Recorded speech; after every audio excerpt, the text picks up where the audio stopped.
Tomb Raider.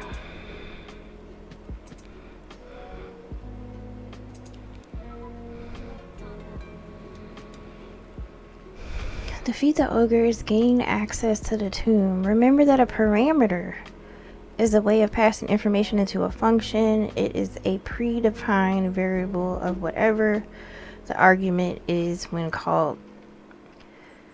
Ooh, goodness. So,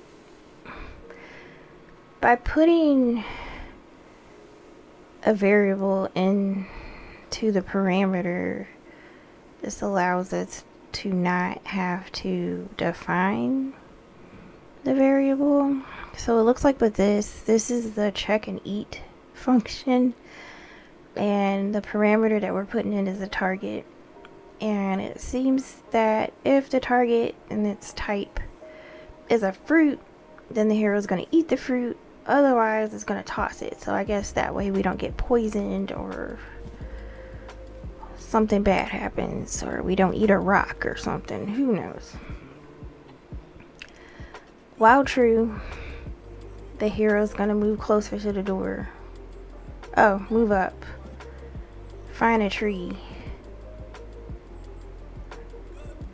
Food is whatever we harvest from the tree. Okay, and then we're gonna eat the food. This is a lot.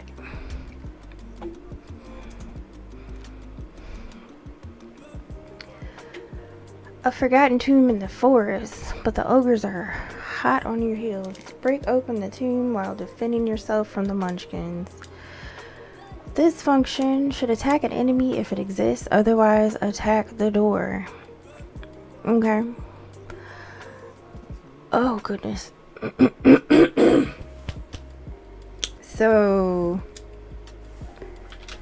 if there's a target, and we're not talking about the store.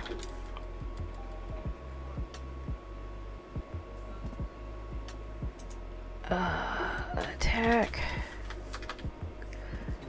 No. If target, the hero is gonna attack the target.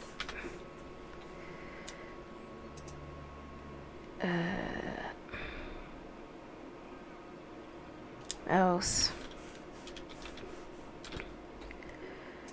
The hero.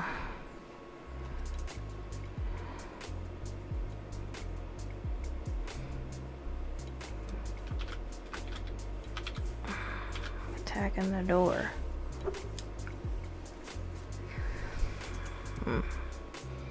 Because the door is a string. Okay, so it looks like if it's a target, we're gonna attack the target.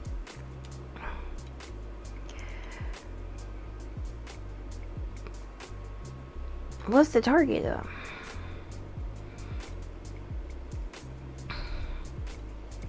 I guess the enemy is the target. Why didn't we just name it enemy instead of target?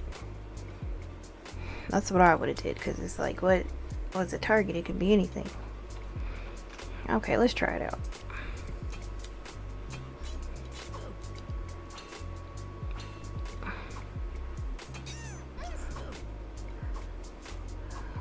You've taken all day to attack this door.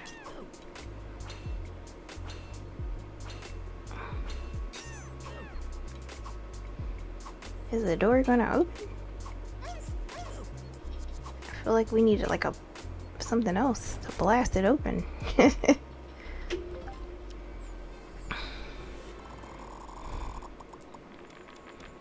Me personally, I would have named it enemy instead of target, because what's a target really?